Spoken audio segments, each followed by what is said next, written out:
Hi, this is Murphy. This is my channel, Murphy's Every Whim, where I talk about books. Because I love to talk about books. What I don't love to talk about is when I don't meet my goals. Especially when I really tried to talk myself up and make it seem to myself like I could make it happen. So, a month is a really long time for me to have one plan and follow it through for the entire month.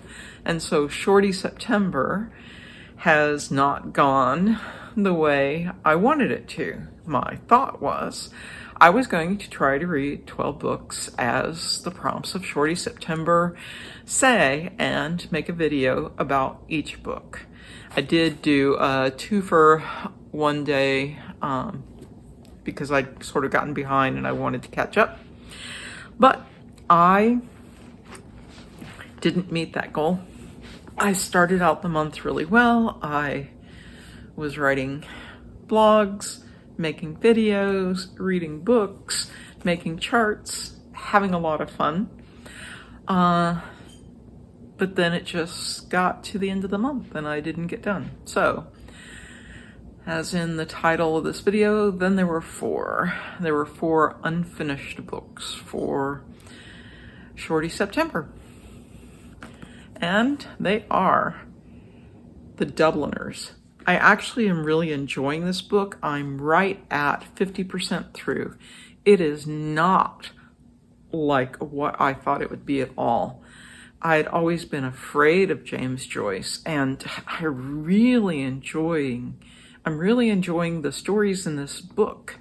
I didn't know it was going to be short stories. I didn't know they were going to be not stream of consciousness. At least they're not now. That's why I was afraid of reading Ulysses. But I had read that to read Ulysses, I should read The Dubliners first, and then The Portrait of an Artist as a Young Man, to give me the background needed to make reading Ulysses easier. And so when I noticed this was a short book, I put it on Shorty September list and got 50% of the way through. Really enjoyed the dirty old Dublin. I have an Irish background, and the Catholic references, some of the cultural ways really made me think about my own family, my own upbringing, my somewhat sheltered holdover from the Victorian era. This was started, I think, in 1904, finished in 1907, and published in 1914, if I've got those dates right. And so it's during my grandmother's time, but I still felt a kinship to the stories in here and want to go ahead and finish it. Wide Sargasso Sea by Rhys. I didn't get very far into this book at all.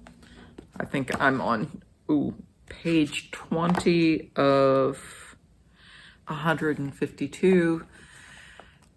I really wasn't getting into the book. Again, probably like a lot of people, it was different than I expected it to be. Really wanted to be connected to that mad woman in the attic motif that people like about Jane Eyre, but it's not. It's sort of like when you take a taste of something and you expect it to be sweet and it ends up being savory, or vice versa.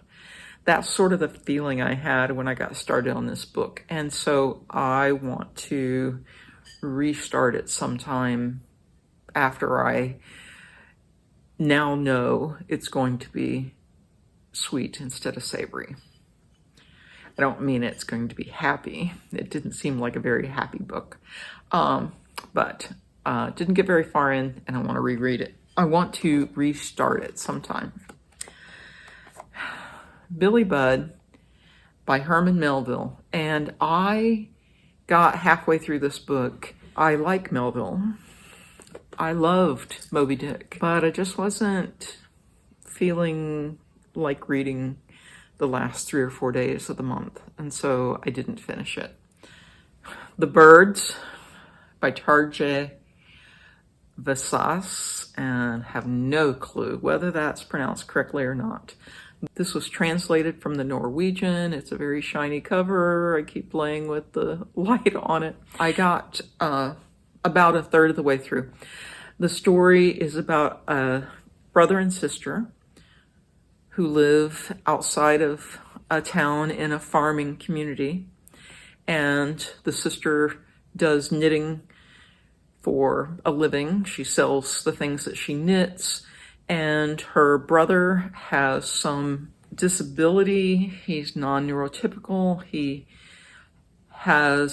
can't focus enough to stay on a job. So even though he tries to get jobs from the local farmers, he can't do a very good job of things, even like weeding, and then he gets distracted. He can't work very fast, and so he's not bringing any money into the household, and his sister wishes he would. They tiptoe around each other at home, trying very hard not to bother each other in terms of putting pressure on the other one or bringing up topics that make the other one uncomfortable. So there's all this very careful living, I would even call it masking, on his part to keep things stable at home. He has flights of fancy. He loves nature and especially birds, hence the title. And something changes in their life. I haven't gotten to the change yet, but something changes in their life, and I don't know what's going to happen after that. This author can be very dark. I'm anticipating something not nice, but it's been an enjoyable read so far, and I really want to finish it, but not right now. Those are the 4 books that I didn't finish for Shorty September, and my every whim has led me to some other place for October. But in November, I am going to be gone for most of November. I turn 65. My sister, the one that lives in Alaska, my only sister, my favorite sister, she turns 60. And so we have planned a blowout celebration. I will probably have plenty of time for reading books, and so I'm probably going to take these 4 books with me. So that's what I have for this afternoon. I didn't finish what I wanted to read for Shorty September, but I had a good time doing it, and take care. I'll see you later. Especially when I really tried to talk myself up and, oh,